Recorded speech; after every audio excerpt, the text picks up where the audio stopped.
Bonjour Malik Zili. Bonjour. Bienvenue sur TV5 Monde. Je vous présente comme comédien romancier ou romancier comédien?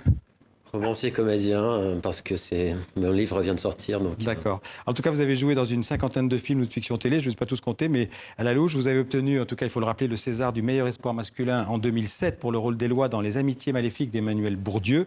Et là, vous avez donc une double actualité. Au cinéma, on peut vous voir dans Play d'Anthony Marciano. Et vous sortez votre premier roman, L'ombre du soir, aux éditions Anne Carrière. Alors, on va d'abord regarder un court extrait de la bande-annonce du film de Play. Très bien.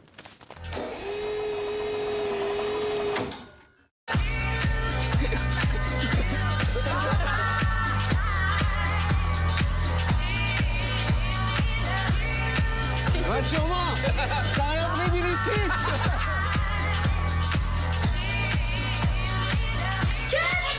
Arrête de filmer, s'il te plaît.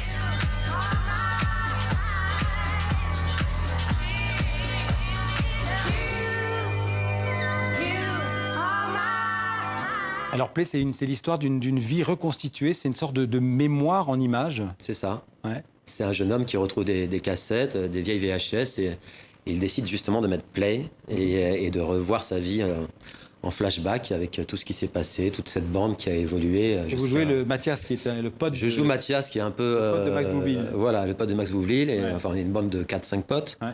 Et je joue Mathias, qui est un peu le personnage un peu décalé, quoi. Ouais.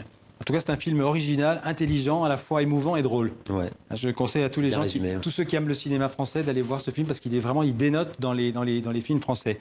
Alors, L'ombre du soir, c'est votre livre, c'est aussi votre actualité, c'est aussi, on peut dire, une vie reconstituée, c'est votre vie, parce que Mehdi, le jeune ado de 11 ans, on Il me imagine... ressemble.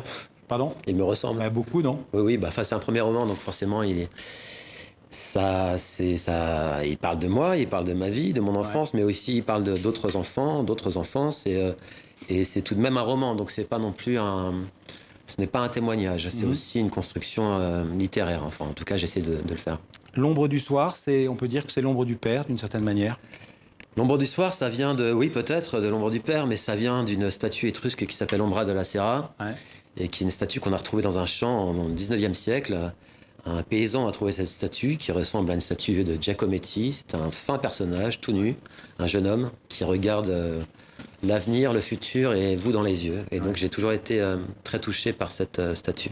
Parce qu'on peut dire aussi que c'est l'ombre du père, parce que votre père est omniprésent dans ce livre. C'est un père... Enfin, La famille est omniprésente. Le père de Mehdi, Ouais. qui est un père algérien. Sa maman, dans le roman, est pharmacienne. Votre maman est aussi pharmacienne. Je ne sais pas s'il était bretonne. Si, si. Voilà, donc c'est vraiment... Voilà. Ouais. Et donc, c'est un père violent.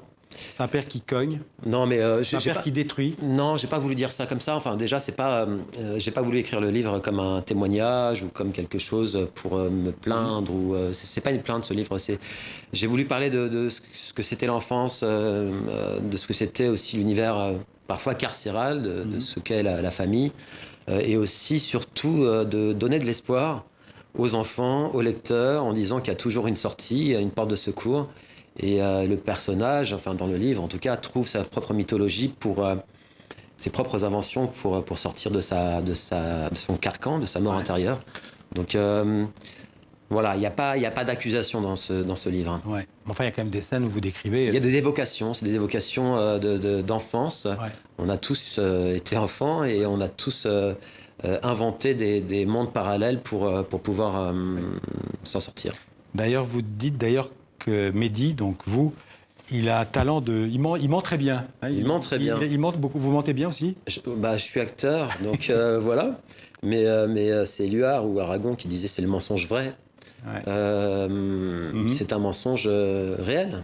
On a besoin de mentir. De toute façon, dans la vie, on ment constamment. Un acteur, c'est un homme qui ment avec sincérité, on peut dire ça. Exactement, ouais. Il ment avec sincérité et puis il y croit, parce que sinon ça sert à rien. Ouais. Si on ment faussement, on est mauvais, enfin, je pense. Alors le livre, il est divisé en 3 chapitres, un voir, Croire, vivre et partir. partir. C'est un roman d'apprentissage, c'est comme ça qu'on appelle ça. Moi, Ouais. je savais pas, mais c'est ce qu'on m'a dit après. Partir, ça veut dire qu'il s'évade, il faut s'évader, il faut s'en Mais sortir. c'est l'histoire de la vie, il faut sortir de soi-même, sortir de ses propres démons, et c'est aussi sortir de l'univers familial. Ouais. Des romans, vous allez en écrire d'autres, Malik Zili, parce que... J'espère, mais on m'attend, donc je suis content. Anne Carrière, mon éditeur, Elisabeth Samama, qui est mon éditrice, que j'adore, m'attendent au tournant et j'en suis ravi. En tout cas, c'est un très beau livre qu'on n'oublie pas, avec un style très personnel qui accroche dès le début. C'est très réussi. Merci beaucoup. Merci Malik Zidi. Merci infiniment.